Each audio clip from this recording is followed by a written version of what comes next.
Good afternoon, ladies and gentlemen.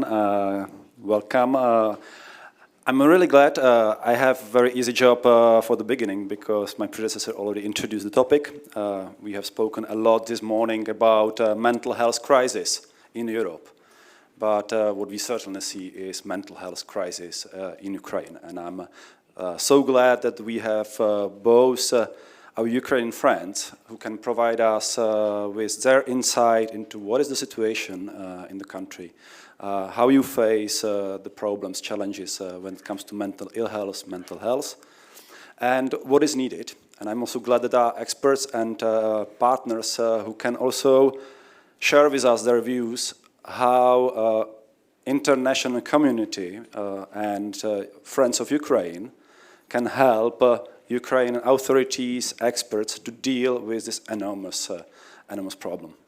Maybe if I just may, I returned this morning from Kiev and I spoke with some people in Kiev about the situation. And really, we are expecting that there will be millions of people who will be in need of assistance dealing with PTSD, stress, families of veterans, minors who suffered throughout the conflict. But I guess that Professor Ina would be the best maybe to kick off our debate, and I would like to really ask you, what is the situation in Ukraine regarding mental health? What do you think is needed? And then I will also ask members of the Verkhovna Rada to share their views as well. Thank you. Ina, the floor is yours.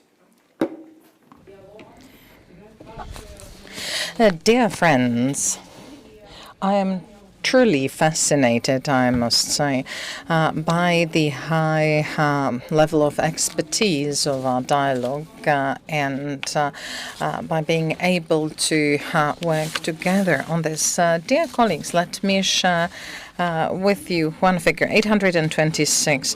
What does this figure mean? So this is the number of days and nights that we Ukrainians have been fighting for the right to have our mother country, our mother tongue, to be able to raise our children and develop our country as a European country.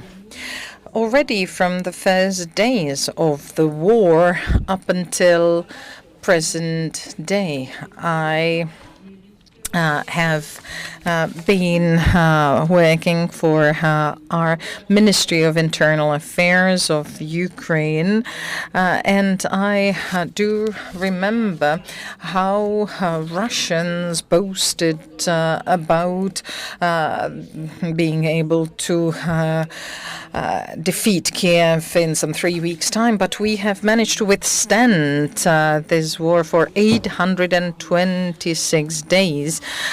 So although we didn't provoke this aggression, we have been struggling with it. We are a big nation. There is some 40 million of Ukrainians. And the fact that we have managed to resist this aggression for such a long time, this also is thanks to you, to all of you who help us. The aggressor won't stop on the Ukrainian border. He wants to go beyond. So that's why we have to continue keeping up resistance, not only in the name of Ukraine, but in the name of the whole of Europe. Ukraine is a country that vows to European democratic values. Ukraine was, is, and will continue to be a peace-loving country and a peace-loving nation. We certainly don't wish anything bad on anyone, and we strive to pursue only humanistic values. And dear friends, you indeed help us to continue on our journey, help us to be strong. Allow me to share one more figure with you, and please remember this figure. And this is a figure that is, well, actually from the 1st of January up until present day. and that is 55418. That's the figure. Well, actually, 55,418 times. So this is the number of times that we have been subject to shellings. And it's very hard to find a single spot in the Ukraine where there wouldn't be this risk of shelling. Even maternity hospitals, other general hospitals, residential buildings are being shelled. So that's indeed a tough journey to being independent and retain our freedom. But you have been with us on this journey, and on behalf of the Ministry of Internal Affairs of Ukraine, on behalf of all those who defend Ukraine, on behalf of all the men, all the women of Ukraine, I'd like to thank you most cordially for all types of assistance that you have provided to us, whether it's humanitarian, military, technical, and other forms of assistance. So thanks for all of that to you. Thanks to all Czechs, thanks to the President of the Czech Republic, and thanks to the government of the Czech Republic. And I would also like to convey my thanks to the humanitarian aid to NGOs that are basically under the Ministry of Internal Affairs. I'm very familiar with them. And I know that some 339,000 Ukrainian citizens who actually were granted the temporary protection in the Czech Republic. So these people had to flee from their country. Then they boarded the evacuation trains even in the night hours. Some of them were minors. Some of them boarded buses, and these buses were sometimes just for minors. And I could see really thousands of such vehicles shelled by the Russians. But the aggressor does not reflect any of that, and does not protect the minors nor anybody else. At present, the Ministry of Internal Affairs is in charge of the policy, the border force, the National Guard, and also other entities. And it is a shame, but we have many wounded people. We have many war criminals. And unfortunately, there are also those who paid with their lives for defending our country. And as for mental health and psychiatric assistance, so currently hundreds of thousands of people dedicate their attention to that. Likewise, hundreds of thousands of people still keep protecting the critical infrastructure of our country, and we also have special emergency ambulance service to save lives. But as for the psychiatric service, how it operates is that there are the medical examinations, there are various outpatient facilities, and the Ministry of Internal Affairs actually is also in charge of the sectoral medical service, and actually some 7,000 doctors are employed in that service. This system actually has certain medical battalions, we can say, and we also have rehab centers, physiotherapy centers, where the war veterans come to receive the final treatment after treatment facilities. And overall, I believe we can provide comprehensive medical assistance to our soldiers. But to be honest, nobody was ready for war in the Ukraine.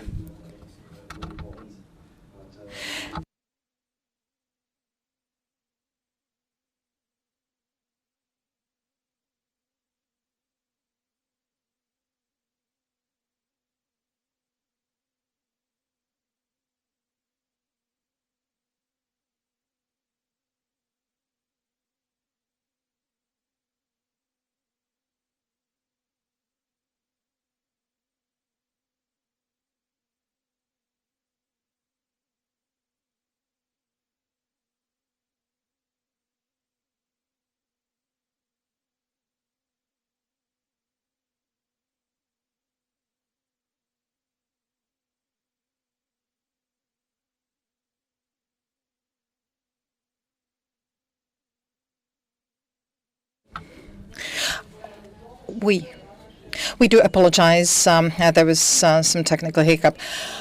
We indeed struggle to provide high quality medical service. We are ready to take up that task.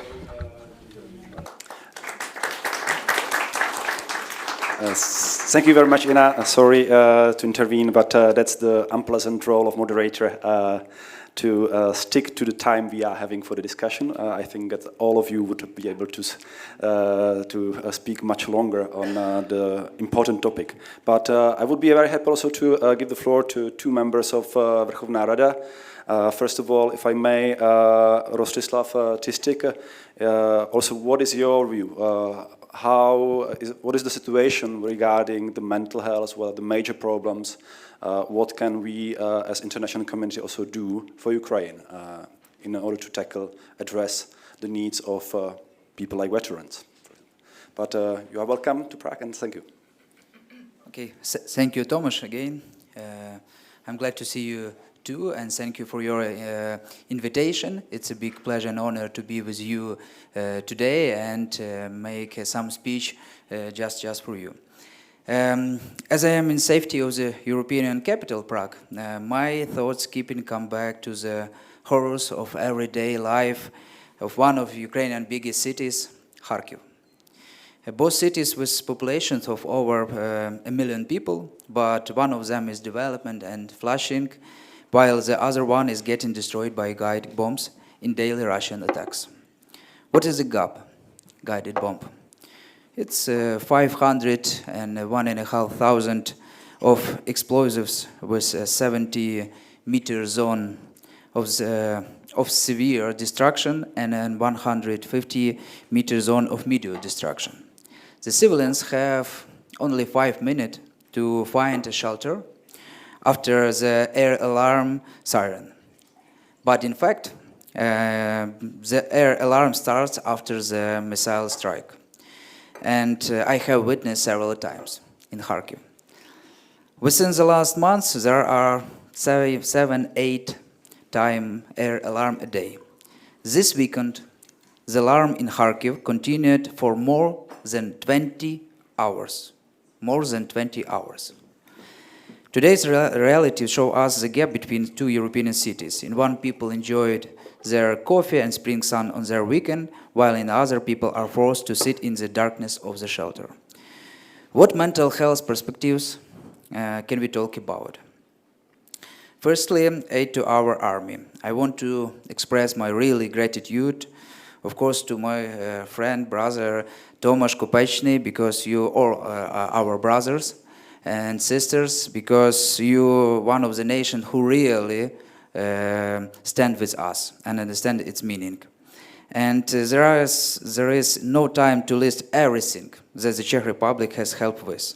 And however, the Czech initiative to to purchase ammunition for Ukrainian, more than 100,000 shells, deserves special attention.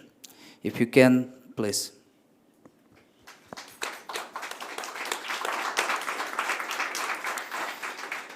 But secondly, the new Russian offensive on the territory of Ukraine once again emphasized the issue of banning the use of partners' weapons on the territory of Russia.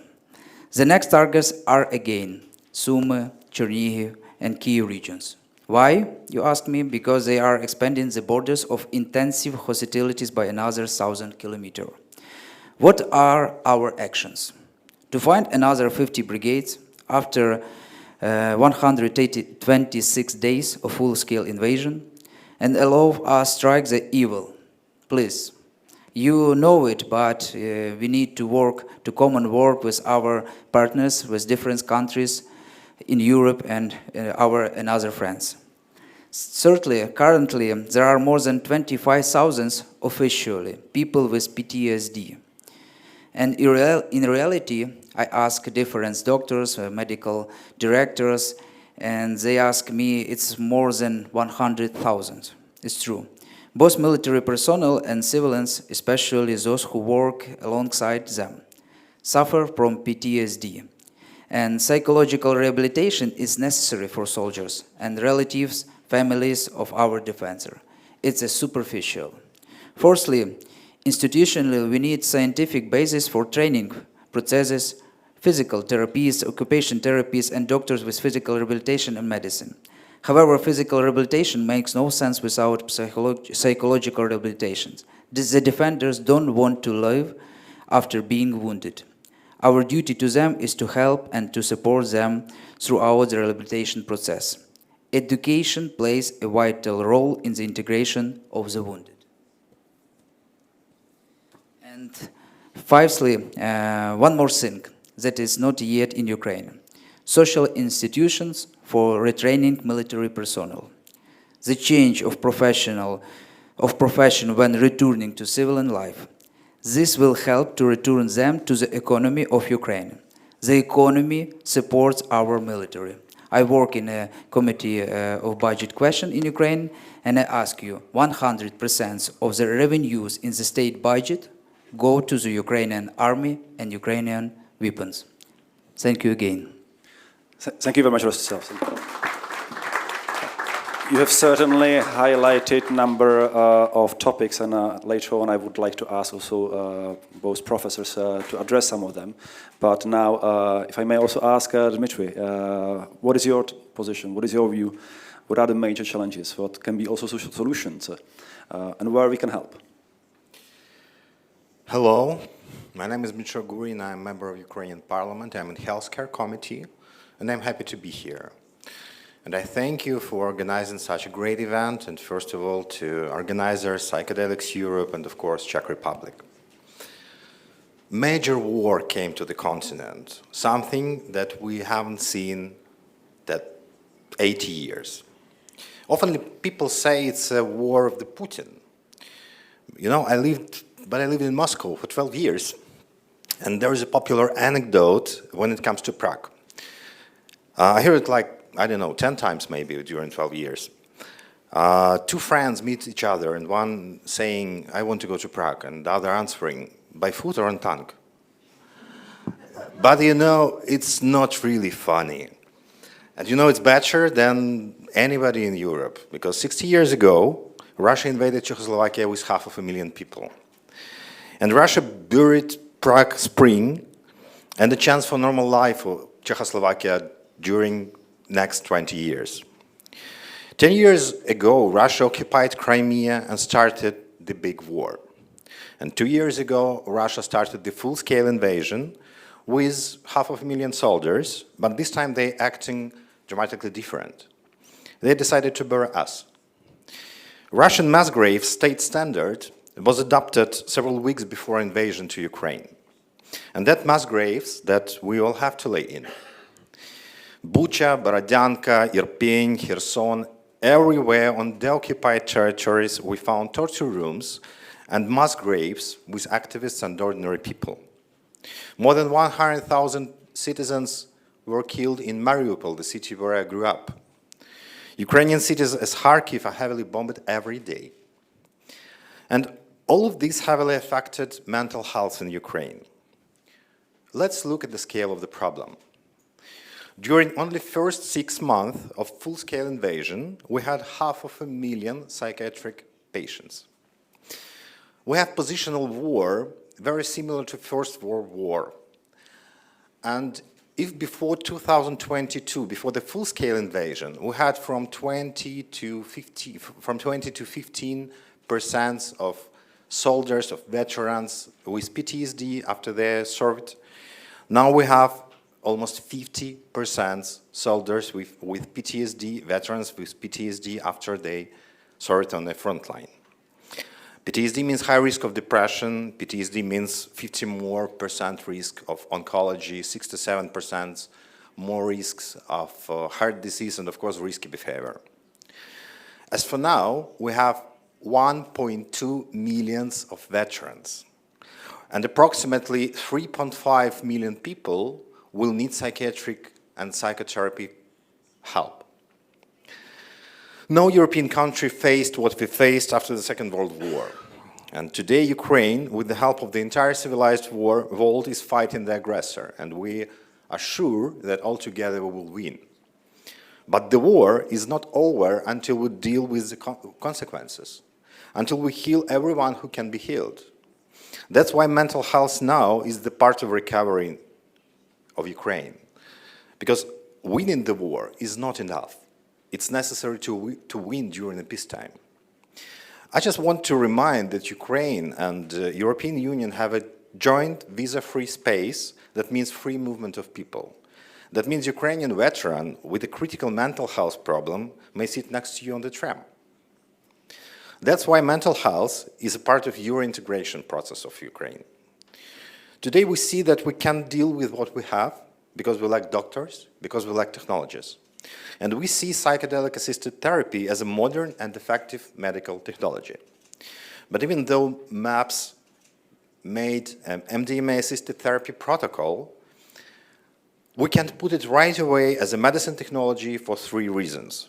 At first, politically, it's a hard step. You know that Czech Republic moved with cannabis legalization, now with psilocybin legalization, and it's a long and slow path. The second reason is workforce. We don't have enough specialists now. And the third, too many patients for individual work protocol. Now we have a political consensus between Ministry of Health, National Police, and Parliamentary Healthcare Committee in support of psychedelic-assisted therapy clinical trials implementation roadmap. Parliament Committee voted for a decision that approves an implementation plan. Next week's Ministry of Health published project of several decrees that we need to implement clinical trials on psychedelic-assisted therapy. We await them to be approved until end of autumn, so clinical trials can be started in winter. We're going to create soft regulatory policy for clinical trials of psychedelic substances. Now we lack doctors, so our main focus lays in MDMA-assisted therapy, where we need to create the group work protocol. I think it's the know-how we all need. So what we have now, I'm finishing already. So what we have now, we have literally infinite number of patients. We have at least 3 clinical bases already now before the legalization of psychedelic-assisted therapy clinical trials. After full-scale invasion, the number of pharmaceutical clinical trials drastically decreased, and we have a huge number of ready-to-dispatch experts on clinical trials conduct. We estimated MAPS protocol, MDMA-assisted therapy protocol, and we're at least 3 to 5 times cheaper. And of course, we have all the projects of psychedelic-assisted therapy will have the full support from Ministry of Health and from Healthcare Committee of Parliament. We welcome you to conduct clinical trials in Ukraine. We really will be happy to see you. And one more announcement. We're happy to meet all of you here. And we are considering organizing a conference in Kiev this autumn, before the clinical trials will start. for building cooperation in Triangle, Brussels, Prague, and Kiev. And you're also welcome. Thank you for the possibility of being here. Thank you for possibility to talk to you. Slava Ukraini. Dmytro, thank you very much. Thank you for the invitation. I guess that a lot of participants will be very eager to see the outcomes of the autumn conference. I will return back to you and to Ina and Rostislav later on. But now I would like to give the floor to Professor Horáček and Professor Fematen, both experts. We have heard the scale of the problem Ukraine is facing. If we speak about veterans, for example, 50% of them are suffering with mental ill health, especially PTSD. How do you see that the new innovative innovations in psychiatry, in mental health care can help Ukraine to tackle the problem of this kind of scale? Maybe Eric, can I ask you first? I think you also, maybe if I can remember, Eric Fematen is also a member of the NATO panel that is discussing how NATO can help Ukraine dealing with these enormous problems in terms of mental health. So he's really expert. So Eric. Thank you. Thank you. Sorry that I was late. My 93-year-old mother sometimes calls me and then I need to see how she's doing. So I was just a few minutes late. Apologize for that. You know, before answering your question, if I may, when I listen to your presentations, and sorry for being a psychiatrist in that respect, I always like to listen in between the lines, right? So what are we really hearing? What are we really hearing from the people here in the panel? And I sort of try to listen to your passionate numbers, et cetera, and what I convey, and apologize if I got it wrong, is don't leave us alone. And I feel that all of us are here because we don't want to do that, right? We want to win the war with you because it's also our war. So there's so much at stake for us, as you rightfully said. And not to boast of what I have been doing or so, but I happen to have that military background, and I visited NATO headquarters in Brussels. And Brussels says, like, okay, we need to have a short-term approach, a mid-term approach, and a long-term approach. And the long-term approach is like multi-year. It's like over 10 years. And when I heard NATO talk about this, is of course we have to liaise much more closely. Interoperability is one of these buzzwords. We need to do all three of them. This is not over tomorrow. We don't know when it's going to be over.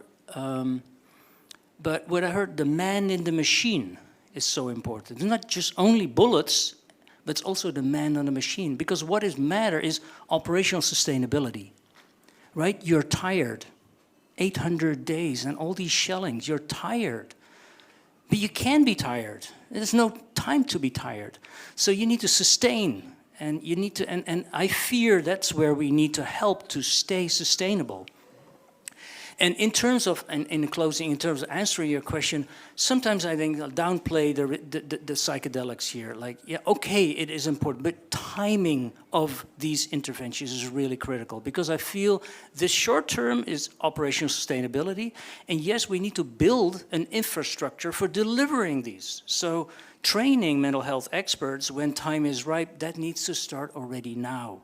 We need to train mental health experts when we can scale up these interventions. And we cannot give them face-to-face. We need to find digital ways to convey them. So I think the future really in the mental health infrastructure for Ukraine is embark on digital interventions. And there's another trust. It's a hybrid warfare. Maybe the Russians are spying at us, but digital may be a secure solution, and we have to be really, really careful. So there's more to say, but I'll leave it for this moment. Here. No, I think you also raised an important issue that mental health and recovery from mental health situation is also something very important for Ukraine defense forces. mental ill health is prolonging the recovery, it can be something where we can also help Ukrainian authorities to deal in order to strengthen the defense capabilities. But I would now pass the floor immediately to Professor Horáček. Jiří. Yes, thanks, Tomáš. First, thank you for the possibility to be here, and thank you for coming here, Ukrainian friends. I'll start from a little bit subjective point of view. I think that the periods of time since 2019 was very problematic for all of us, and I had two big frustrations that were begun in 2020 when I realized that something is happening with human thinking. After the COVID or during the COVID, people started to think in completely different way. The spreading of disinformation, spreading of conspiracy theories, it's something not normal. I said during that time, to me, it's not possible that people are such idiotic. It's possible to behave in such idiotic way. So I had the first depression or frustration, and I started to solve it by work, and I changed the orientation of my research group, which I had at the National Institute of Mental Health, and we started to study the physiology or pathophysiology of conspiracy theories. We started to collaborate with defense forces, with NATO, with Czech army, and start to discuss, to think how is it possible, or what's happening. And during that time, I realized, or I studied also the history of conspiracy, and I found very interesting data or history of Russian disinformation or maskirovka. That's the propaganda. That's the military propaganda. So in 60s, there lived in Moscow Vladimir Lefebvre. He was the Russian mathematic and military theorist who developed so-called reflexive control theory. Reflexive control theory is the military doctrine how to affect the thinking process of enemies with the aim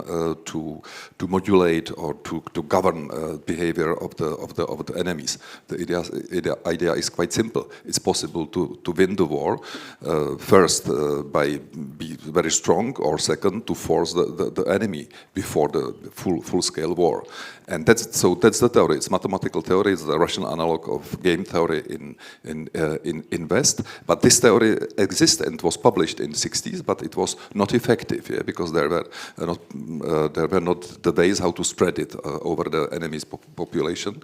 But as the digital environment, internet, and specifically the social networks were introduced, so this theory was fully applied, and it was fully applied by Russians during the occupation of Crimea. And we saw the very strange and weak reaction from the West. Why? Because we were under massive propaganda, which were designed or directed according to Lefebvre's theory. By the way, Lefebvre emigrated in 80s to US, and he was a professor at Columbia University later. So that was first frustration. The second frustration was as the full-scale war began. I was in Kiev, and I said, it's not possible. It's not possible to say that's not tomorrow. What's happening? I was so frustrated that the idea was, so is it really true that the history has no progress? There's no progress in history. We are again in such big war. So how to cope with this? So I realized that the best position is again to start to work, and I identified two topics or two tasks in which we can help. The first is PTSD and application of innovative approaches, psychedelics, ketamine, etc. And now we are collaborating with Forest Glade and other institutions at Ukraine. And the second problem, which was not discussed today, is mild brain injury. So it's another principal problem faced by thousands of Ukrainian soldiers. It's a consequence of repeated mild brain shocks by the pressure waves, specifically during the trench war.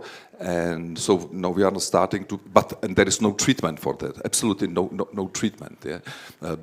Substantial consequences of mild traumatic brain injury, but no adequate treatment. So we are thinking now to prepare some new research for traumatic brain injury, beginning at rats, at animal models, and start to help with this somehow. So that's our way how to cope with frustration. So thank you, and Slava Ukraini.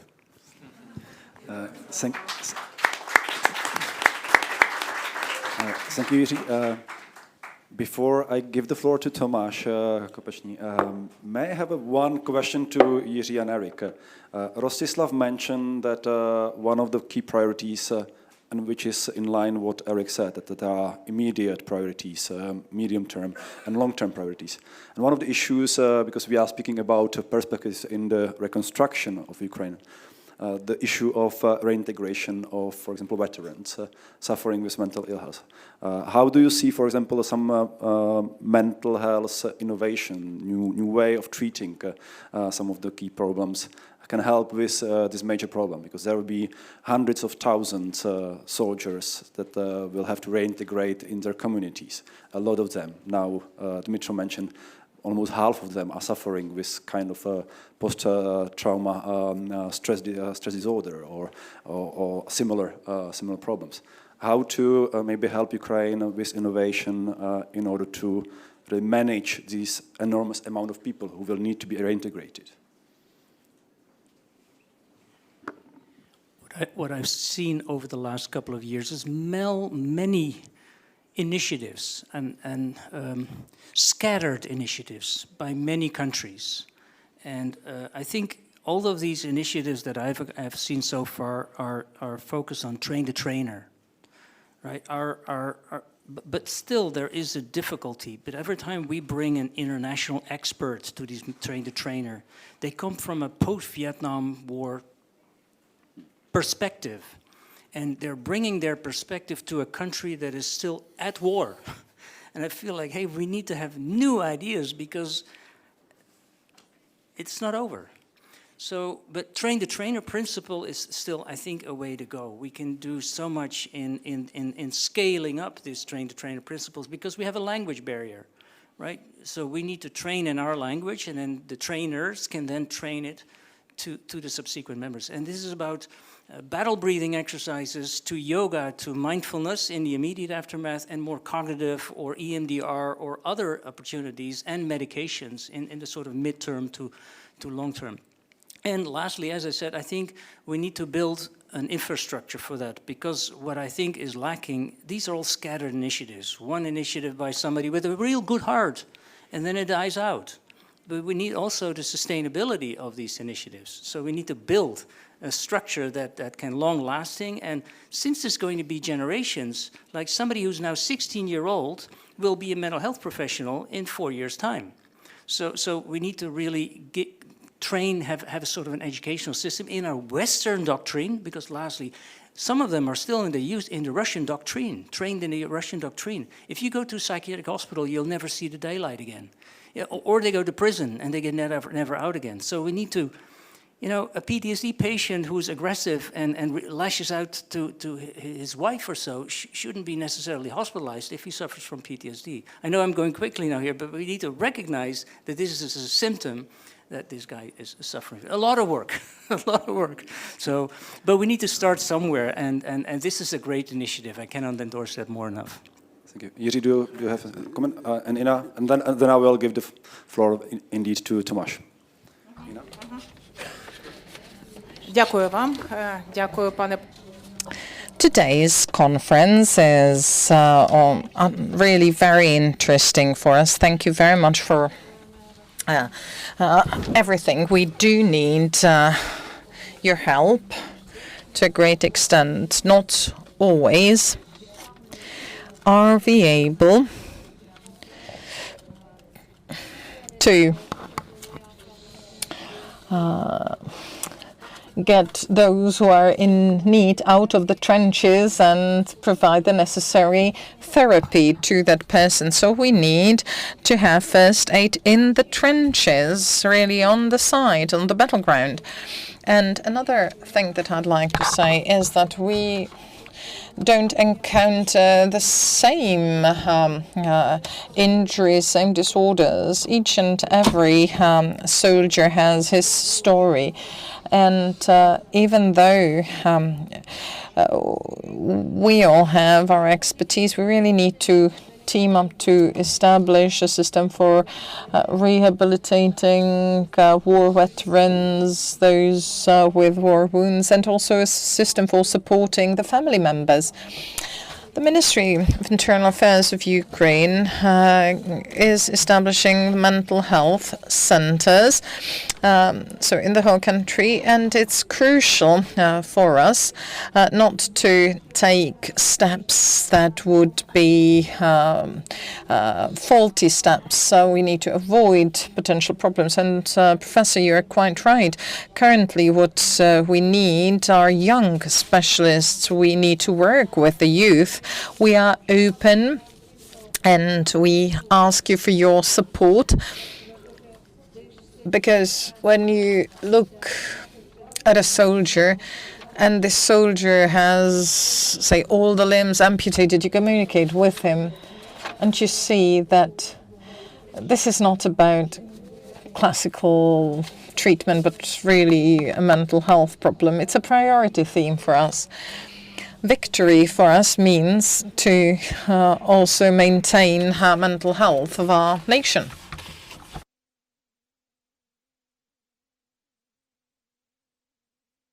This comment, I don't know, Jiří, do you want to add, or can we just maybe move to also practical examples, because Tomáš Kopečný, as a special representative for reconstruction of Ukraine, is already now working on a number of projects regarding the assistance to Ukrainian authorities in dealing with this hard task to help when it is needed, to help people who are suffering from mental stress, from PTSD and other problems. So, Tomáš, can you also share some ideas what has been done well, where we can learn from some mistakes in assisting Ukraine, how maybe also we can scale up the assistance, because it will be a long-term process.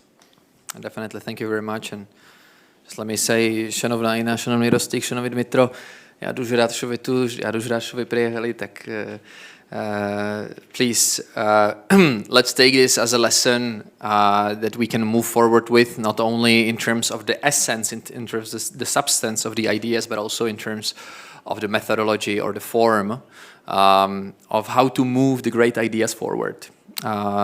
And I'm glad Tomáš has already put the practicality or the topic of practicality on my shoulders, because that's what we're trying to do with all our projects. We always try, and that's sort of my role or my portfolio, trying to connect the needs, the demands, the specifications on one side, from the side of those who know best about it, from the side of Ina and her colleagues, from the side of other hospitals all around Ukraine, and connect this knowledge with the great ideas and opportunities on the delivery side, be it an assistance from Czech medical personnel or, say, international medical personnel, or companies that can either transfer technology or some know-how into the local system, or legislation that can help treat patients in Ukraine better according to standards that might or might not have been already applied in some, say, Western European, American countries. I would just like to lay out a few examples of, say, lessons learned, not necessarily best practices, but what we have learned from, say, day one. Yes, Czechia was one of the first countries to start delivering heavy weaponry to Ukraine, because we were preparing for it. We knew from day one, from hour one, that this is our destiny, and we keep going in this vein. But we also started to send our personnel from the medical teams to Ukraine as soon as we could. Because in the first year, and that's the first pillar, it's personnel. In the first year, in 22, we were running our classical medevac, medical evacuation program, by basically extracting wounded people from Ukraine, children, soldiers, civilians, from Ukraine to Czechia. And we treated a few dozens of those patients successfully. The Czech press photo for 22 was won by a little girl, Yulia, from Lvivsky Oblast, because she was treated by Czech experts here in Prague with severe burn injuries. But despite this being widely acclaimed and recognized, it's about the scale. And we needed to scale up what we could have done. I mean, we treated 80 patients. It was a great story. The media was full of it. But we needed to make it several orders of magnitude above this scale. We needed to help with dozens of thousands of people, not dozens. So that's why we decided that we will start sending Czech medical personnel directly into Ukraine. And Professor Horáček is a prime example of those, say, pioneers of this initiative. So we just reversed, first legally, and then also practically our medical evacuation program. We started sending Czech medical personnel directly into Ukraine. And last year, it was Lvivská Oblast, 3 hospitals.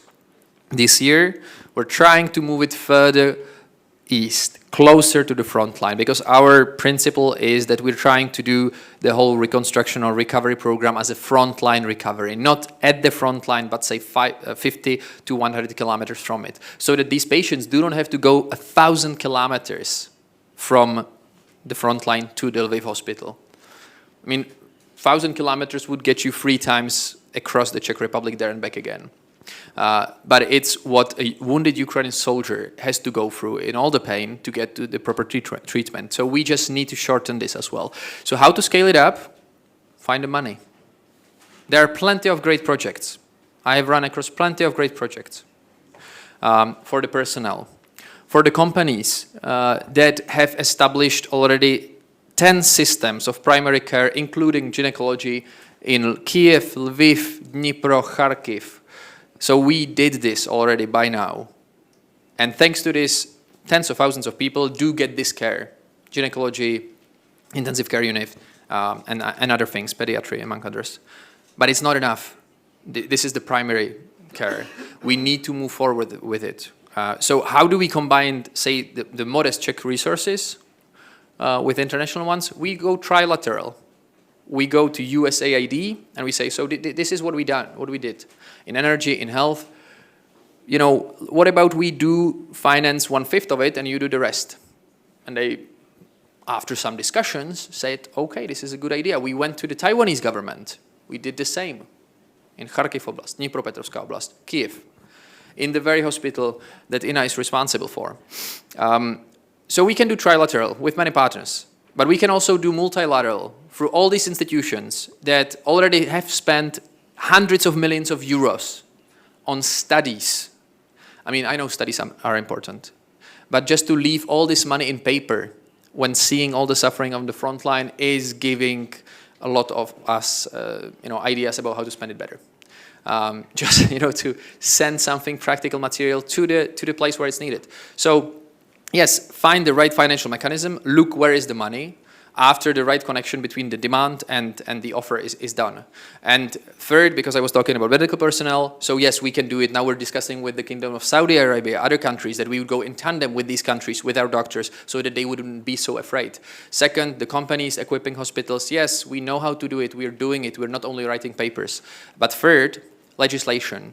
So again, we do have prime examples in this room of how to modernize the system of mental health through legislative changes that are happening in our own countries. Professor Horáček, again, is one of the front runners of this agenda, and there are several other colleagues in the room. All this can be done, and all these 3 aspects, just let me underline this, do concern mental health. Now we have, for instance, a project for the build-up of 10 centers, or say capability hubs for mental health, 100 kilometers from the front line, so that they would serve those who need it and they would be able to get back as soon as possible. It's about technology, it's about people, it's about legislation, but at the end of the day, it's mostly about money. It's about dedicating the money and showing those who have it already in their programs, this is the way forward. So that would be my contribution, just not to forget about how to scale it up. Thank you so much. I saw that Jiří Horáček wanted to intervene as well. Maybe Jiří, and Yeah. then I see also Rostislav would like to also add. But speaking about help to Ukraine and how Czech experts can train, blah blah blah, etc. So I would like to add one thing to that. I was in Ukraine together with colleagues from surgery and burn medicine. So we visited psychiatric departments, surgery department, burn medicine department, and we were fascinated how Ukrainian colleagues experienced are now. The head physicians there are 35 or less. They're very young doctors, very young psychologists, extremely skillful and experienced due to the number of patients they have to treat, specifically the soldiers. So I am 100% sure that as the war is over, not now, they are very busy, they will teach us, I'm sure. I think that's also a great point that we are speaking about recovery of Ukraine as if it is a process where we are assisting Ukraine, but I think that, and it has been mentioned many times, this is a mutual learning process. We can innovate in an important field and we can improve how even we treat patients here in Europe. But Rostislav, you wanted to mention, and I warned the panelists that there will be also question and answers session. And I'm moving gradually towards you being able to ask, comment. But Rostislav, maybe last intervention here, and then I will ask you, audience. Thank you again, Tomasz. I want to add what Tomasz Komajny said. We, as member of Ukrainian parliaments, have two responsibility, and one in the committee work and another in the region. I'm from Lviv region.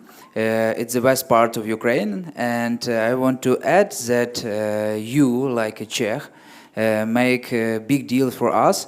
And Tomasz Kopechny said about different initiative, about you mentioned about kind hearts, but you have it because we have superhumans, we have Unbroken, we have Halichina.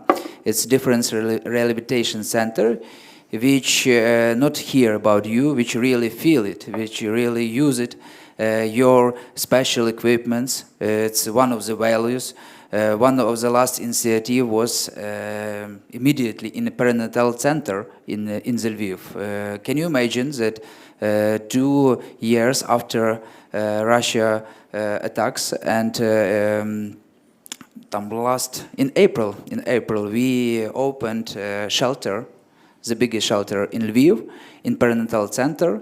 Can you imagine when a woman born and don't have any opportunity when air alarm? And only Czech Republic confirm and make this real support for us, buying all special equipments. It's near 700 meters square, and there are all of different equipments which we saw and opened with your General Council. So I want to again add thank you and Slava Czechia. Okay, I see Dmytro also would like to further contribute. Dmytro. Thank you. I would agree with Professor Vermeer about training of trainers. I think it's the narrow, like in a needle, this hole in a needle.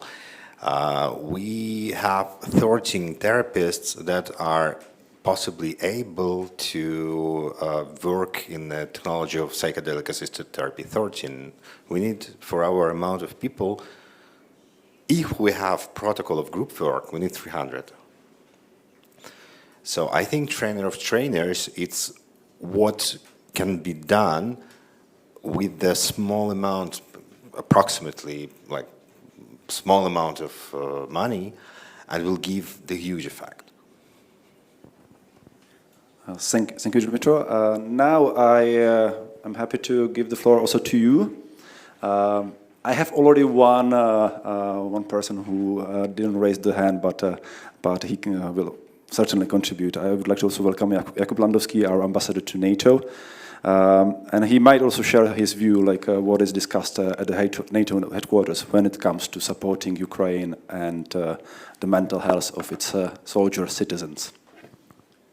Well, thank you very much, Tomáš, and it's good to see our friends from home and from Ukraine. This is a tremendously important conference, and my comment will result in an open-ended question to the panelists, because if we go before the topic of this, which is the mental health perspectives in the reconstruction, we must address the war itself. And when we look at the war in a traditional sense, it's more of a struggle. We see that, let's say, mental health and mental resilience is at the gravity central point of this struggle.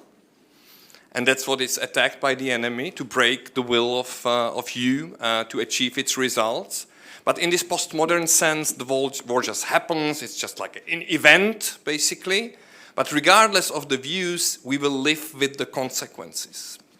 And my question is about another thing on which the Ukrainian brave struggle runs. It's not only about the money, it's about hope. And I think hope can nourish the resilient mental health of a fighter, be it in the trenches or somewhere in the production or running the state. And I was going to ask you, what is expected from us as your friends and allies, as the large group of nations that is supporting Ukraine, and that hopefully in the future will take all this support and put it under NATO to keep it from the political winds in all our countries, to make it more organized and more predictable.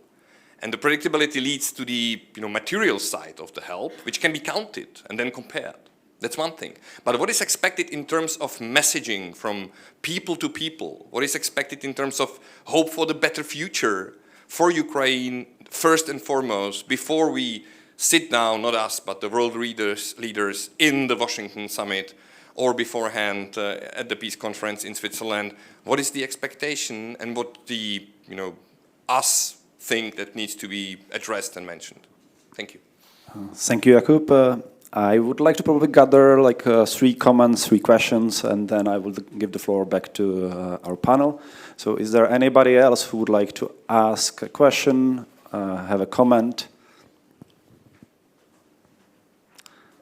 I think that the debate was very intense so far.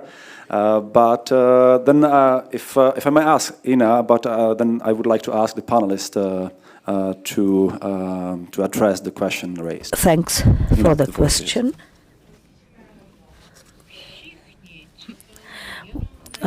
All of us wait for one and only thing, that is victory. That's true. But what I want to say is that if in the first months or days and months of the war we try to save the health or physical status of people, we wanted to save their lives and health, but now it's been going on. The war has been going on for the 3rd year, and mind you, we have ever higher demand for mental health disorder treatment, which is why mental health and psychiatric or simply mental health related assistance is ever more important, both for the personnel and civilians or members of their families, which is why I believe you have convened this high-level conference, which is a great initiative and is very promising for the future too. I've already mentioned that we started developing or setting up a network of mental health centers or hubs throughout the territory of the Ukraine, and I would be extremely happy and satisfied if the cooperation could continue in the future, because people come to us who have been through dreadful traumatic experiences, aggressive behavior in the community, societies. It's being also on an ascending trend, and what we have to do is to provide for not only physical facilities or settings, but we have to gather the necessary know-how and intellectual resources. 80% of people after the victory will come to their GP or a doctor simply and ask for psychiatric assistance or assistance by a psychiatrist or psychologist. So it is not only an issue today, but it'll continue to be an issue in the future too. I would like to also add, I don't know whether other panelists would like to address the question as well. Yes, it's a good question, and I try to answer your question and of course name for this panel. The key question is how the war will end. If it is a defeat, then what are the consequences? If it is a victory, then at what cost? If it is a victory, the resources will be enormous, which will affect the time and quality of recovery. If it is a defeat or an agreement that the people will not accept, under such conditions, even the best specialists in the world will have trouble finding tools for the mental recovery of traumatized people. Mitro? Yeah, now we have 3.5 million people. Our estimates that will need psychiatric and psychotherapy, mostly psychiatric help. If we have this war year more, we will have 4.5, 5.5, like 7 million people. So really, from the perspective of mental health, we need to finish this war. We need to win as soon as possible. And for getting this to win, we need, first of all, not even weapon, not even F-16. We need stop being afraid of Russia. Stop being afraid of so-called escalation. Because, they not gonna stop. I live there. I have seen these people. They think that they are higher race. We've seen it already. They are better than everybody around. So this is the moment when we have to look to the mirror, look to our own eyes and ask ourselves, why are we afraid? And what would be with Europe if everybody would be afraid of Hitler? So it's the same story.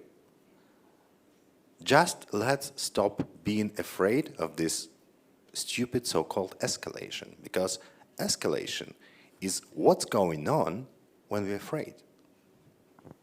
Thank you. Tomáš, then Eric. Sort of sorry to vulgarize the topic always with the financial perspective, but I guess, and it's my experience over the past 2 years, we are able to identify clearly the numbers, the 3.5 million people who need the medical psychiatric aid, even the types of assistance they would need. If there is a legal problem, we have legislators that are super active. And I mean, there is probably no other parliament in the world that will be passing legislation so fast and yet so rigorously studied because of the integration process, among other things. But still, what is missing is, again, where to get the money. And one of the problems in the healthcare sector is the following. The whole idea of the reconstruction of Ukraine is based on the investment in a market principle. If you look at Ukraine facility, the 50 billion of the European Union, there is very little about health. If you look at IFC, World Bank, EBRD a little bit, EIB a little bit, European Investment Bank, European Bank for Reconstruction and Development. Why? Because the reconstruction of Ukraine is based on the idea that mostly it will be banks that will be covering risks, that will be insuring exports and guaranteeing investments of private entities that will go to the market, put their money there, and try to make a business. Now, in the healthcare sector, this rarely does work. And, being from Czechia, a country that has gone through a modernization of its healthcare system, but is still based on a rather unimaginable scope of care for say, normal citizens compared to the United States or Western Europe. We understand this, but the private investment principle will be very hard to achieve in a system that is almost 100% public and that no one wants to finance, because all of these billions we're talking about, the reconstruction of Ukraine, are about being returned. Yes, sometimes it's a grant file. Mostly it's about loans, but it's always about private companies going in and making it a market. So this sounds rather pessimistic. I just wanted to lay it out as an important topic and how to think about this. Not necessarily a privatization of the sector, but how to lure or attract the investors into this market or into this system. Because for 2.5 years, I have not found a lot of resources for all of these projects, and we have dozens on the table. Energy, fine. Water treatment, fine. Infrastructure, fine. Healthcare, almost nothing. So let's think about this. Yeah, so that also Eric wanted to intervene, and I don't know whether Jiří would like to also react to the question. Now, intervene might be, but I'm just a psychiatrist. Comment maybe on the question. I'm just a psychiatrist, not a foreign expert or so. But from a psychiatric perspective, I may also give something back to you that comes from Steve Hopful. Steve Hopful is very well known for his resiliency work, and one of the drivers of his resiliency work was hope. And I think that's what you targeted. Now, when we talk to survivors of Auschwitz, or survivors of prisoners of war, and John McCain was one of the prisoners of war in Hanoi Hilton, and when you don't know how a situation is going to end, you don't know how long the captivity is, what made him survive was knowing that he was not alone. There was another one that was captive next door. They communicated by scratching every day.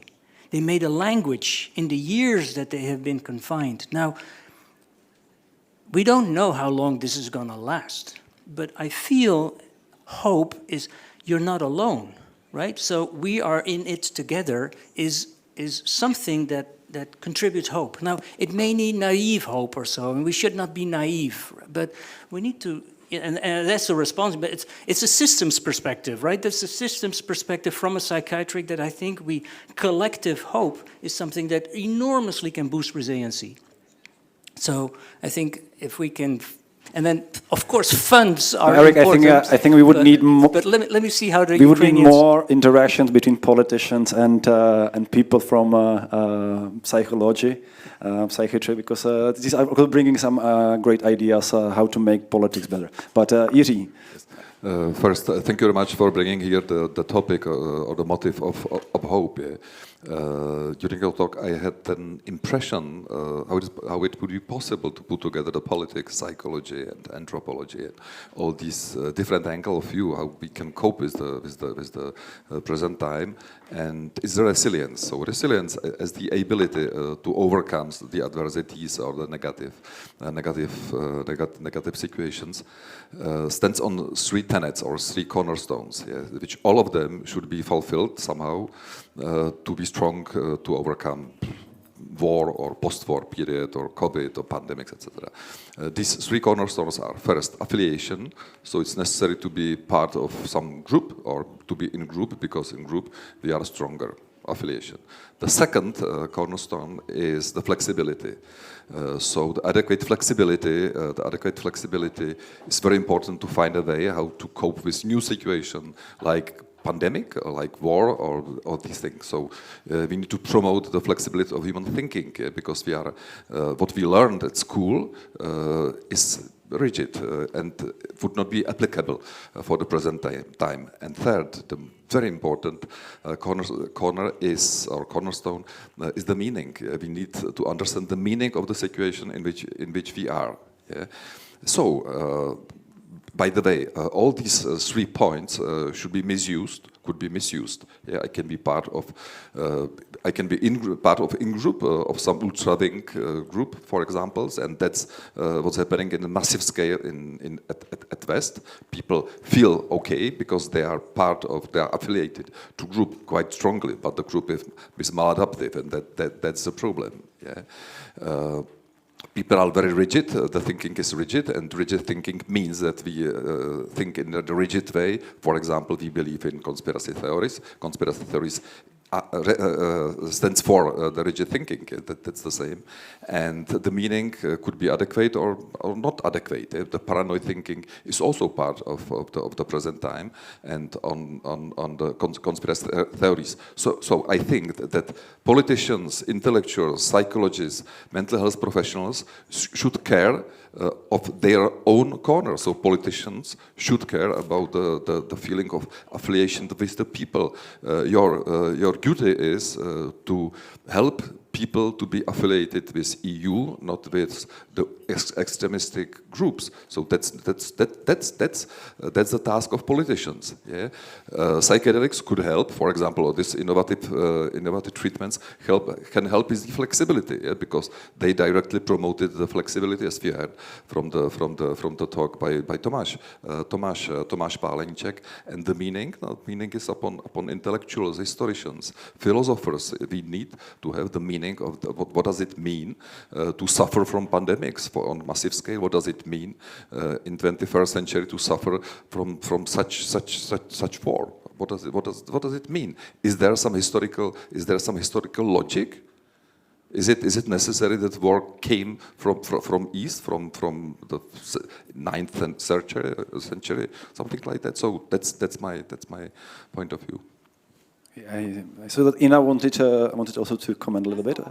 Sure. And if you have a question, please prepare it. I would like to see more hands than last time. Ina? Is there? I see that there are some questions. If you can present yourself and to whom the question is addressed. Thank you. I'm Elliot Marseille from the University of California, Berkeley. I'm a health economist. And Dimitra, I was very pleased to hear you say that the door is now open for clinical trials on psychedelic therapy in Ukraine. I wasn't aware of that, so that's terrific news. One of the research questions that could be addressed is the extent to which group therapy can be utilized. For obvious reasons, to the extent that you can serve many people at a time, it lowers cost. But more importantly, both in the West and in the United States, where I'm more familiar, but also you're telling me in Ukraine, you have huge shortage of trained person power to deliver the care. So anyway, it's an obvious point, but I would hope that you would consider how far you can push the limits of group therapy. In other words, how many people can you safely serve in group therapy psychedelic sessions? Thank you. Is there any other comments, question? I saw Jakub Landowski wanted to intervene again. I'm sorry for the again, but I wanted to first of all respond to Tomáš. And you are never vulgarizing the debate with the question of resources and money. Never. That's why I always love you, because you put it firmly on the ground. And I will say one thing that I'm always saying, which is setting up the goal. And in our society, we have many more accountants who are seeing the world through numbers than we have mystic philosophers, maybe even clinical psychiatrists. But this is also influenced by the market, so those are maybe the most numerous in our society. The number of resources needed to win the war is comparable to what we have so far invested in 20 years in Afghanistan every year. And our societies were completely complacent. It was more than 200 billion US alone, the contribution to the war in Afghanistan. And for some reason that I really don't understand, we are not able in our societies to cope with the demand, which is completely within our economical remit, to pay to help you to win the war for us, basically. So that's one thing. And I have to assure you that you have perfectly answered my question, because this togetherness and this feeling of not being left out alone is very important. And we talk a lot about the bridge to membership, the bridge to future in NATO. And just imagine the disappointment that you will see the other shore, you will see the contours of your future, you will run over the bridge, and then you discover that you are on a pier. As James Joyce said, pier is just a disappointed bridge. And just imagine this on a scale of a nation. And that, I think, is a new impulse for psychiatric study, because nations as units didn't say its last word in the 20th century. The idea of nationhood is back very strongly. The effect of war on Russia is different than the war effect on Ukraine.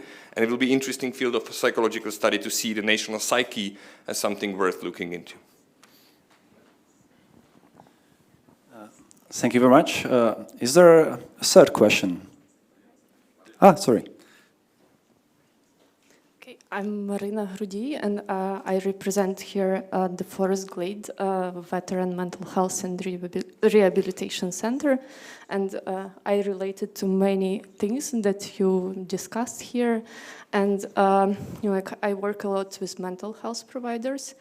And we know that the problem is huge, and I come from the public health perspective and believe that major efforts should be focused on prevention, and there are lots of ways how to do this, and maybe we need to research like different evidence-based programs, and we were trying to do this and train people like not just specialized providers, but like peer, like community leaders, how to administer these interventions. And with the Forest Glade, we did some like mindfulness programs for military and veterans with US professors and veterans, and different initiatives. But we also recognize that the situation in Ukraine requires lots of highly specialized treatment and care.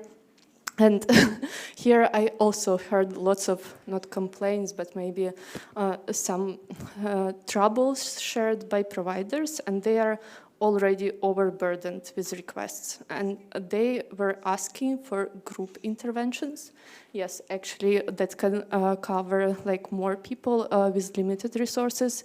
And also another request was for like, it sounds like dreaming, but we believe that maybe with psychedelic treatments, it could be possible that are working fast and giving some sustainable results within a short period of time.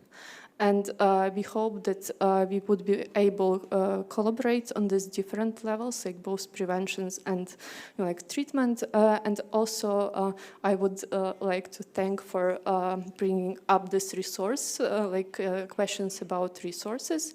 And like I believe that there's one important question, and which is like how to keep skilled professionals in Ukraine.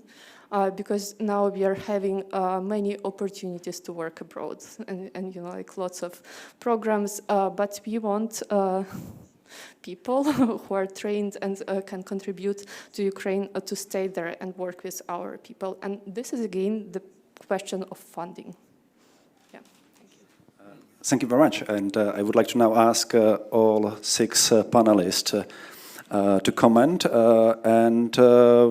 please, if you can comment in 1 minute each, because we are about to close the panel in 6.5 minutes.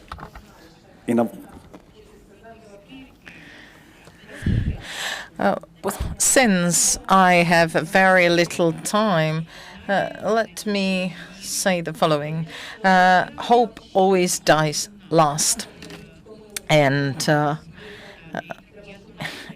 I must say that it's indeed 826 days and nights. The war has been dragging on for that long. We need to see innovative approaches, innovative methods.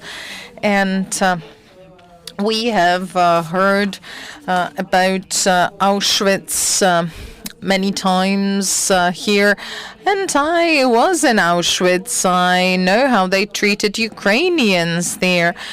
Once they actually put Ukrainians, only for the sake of being Ukrainians, in a cattle train and transported them to Auschwitz. People started dying already on the unheated train, and it was freezing cold there. One person stood nearly naked, and he hugged the person who stood next to him. And only those two out of the whole train survived. And now we are in a similar situation. We need to hug each other and help each other.